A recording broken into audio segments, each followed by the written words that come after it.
இன்றைக்கி என்ன பார்க்க போகிறோன்னா மட்டன் குழம்புக்கு ஈக்குவலான சோயா சங்க் குழம்பு தான் பார்க்க போகிறோம். வாங்க வீடியோக்குள்ளார போகலாம்.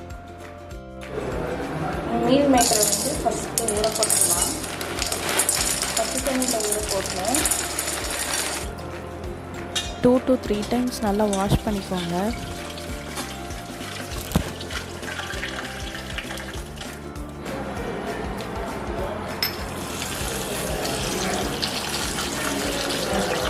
ஒரு ½ an hour ஊறினா சாஃப்ட் ஆயிரும். 2 மீடியம் சைஸ் வெங்காயம் இப்படி சாப் பண்ணி வச்சுருக்கேன். அரைக்கிறதுக்கு 1க்கு 2 அரைச்சா போதும்.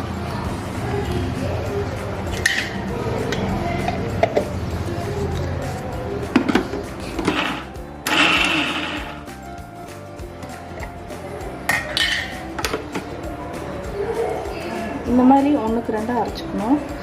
திப்பியாக அரைச்சா போதும். மல்லி, கிராம்பு, பட்டை, இது வந்து சுருள் பட்டை கொஞ்சமாக போட்டாலே டேஸ்ட் நல்லாயிருக்கும். அப்புறம் இஞ்சி பூண்டு,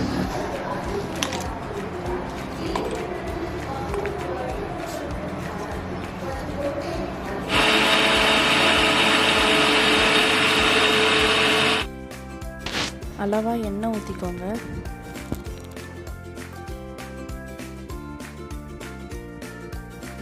ஒன்றுக்கு 2 அரைச்சி வச்ச வெங்காயம், ஸ்லைஸ் பண்ண வெங்காயமும் ப்ரௌன் ஆகிற வரைக்கும் நல்லா ப்ரௌனாக வதங்கிடுச்சு.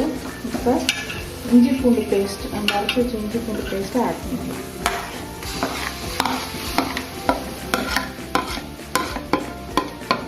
இது நல்லா ஒன்றா திறந்து வரும். அது வரைக்கும் நல்லா வேக வச்சுக்கணும். சிம்மில் வச்சு வேக வச்சுக்கலாம், நல்லா அடிக்கிட்டு நல்லா திறந்து வர ஆரம்பிச்சிச்சு.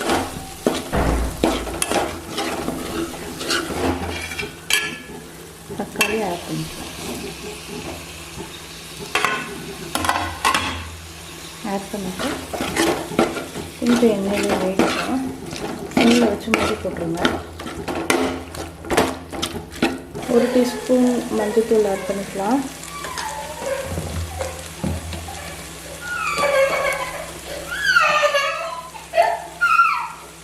மிளகாத்தூள் தேவையான அளவு, காரத்துக்கு ஏற்ற மாதிரி.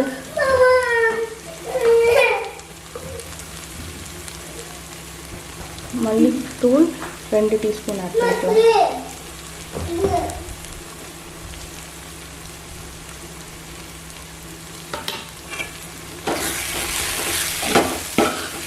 இப்போ இந்த இஞ்சி பூண்டு அரைச்சி வச்ச ஜாரில் மசாலா இருந்துச்சு, அது தண்ணி ஊற்றி வச்சுருக்கேன். அப்போ மிக்ஸ் பண்ணிக்கலாம்.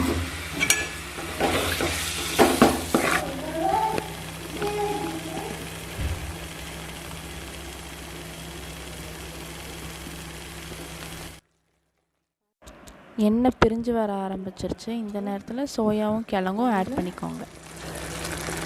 கருவேப்பிலை போட்டுக்கலாம். சோயா பார்த்திங்கன்னா நல்லா ஊறிடுச்சு.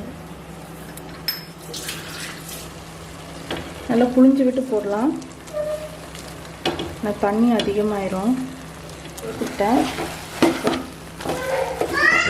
நல்லா மசாலையே வேக வச்சிடணும். ஒரு காபாக வந்து மசாலா நல்லா வேக வச்சிடணும். தேவையான அளவு உப்பு இப்போ ஆட் பண்ணிக்கலாம்.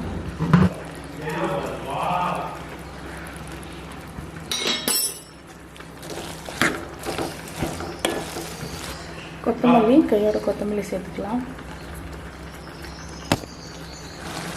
லைட்டாக பார்த்தீங்கன்னா தண்ணி விட ஆரம்பிச்சிருச்சு. இப்போது கொஞ்சம் தண்ணி ஆட் பண்ணிக்கலாம். நல்லா வேக வச்சுக்கலாம்.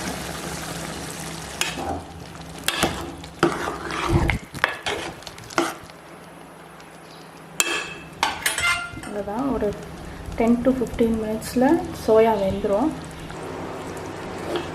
நல்லா சோயா கிழங்கு எல்லாமே சூப்பராக வெந்துருச்சு. சாதத்துக்கு இந்த குழம்பு ரொம்ப நல்லாயிருக்கும். சப்பாத்தி, தோசை கூட இன்னும் ரொம்பவே நல்லாயிருக்கும். நீங்கள் ட்ரை பண்ணி பாருங்கள். ட்ரை பண்ணிவிட்டு கீழே இருக்க கமெண்ட் பாக்ஸில் கமெண்ட் பண்ணுங்கள், லைக் பண்ணுங்கள், ஷேர் பண்ணுங்கள், மறக்காம சப்ஸ்கிரைப் பண்ணுங்கள்.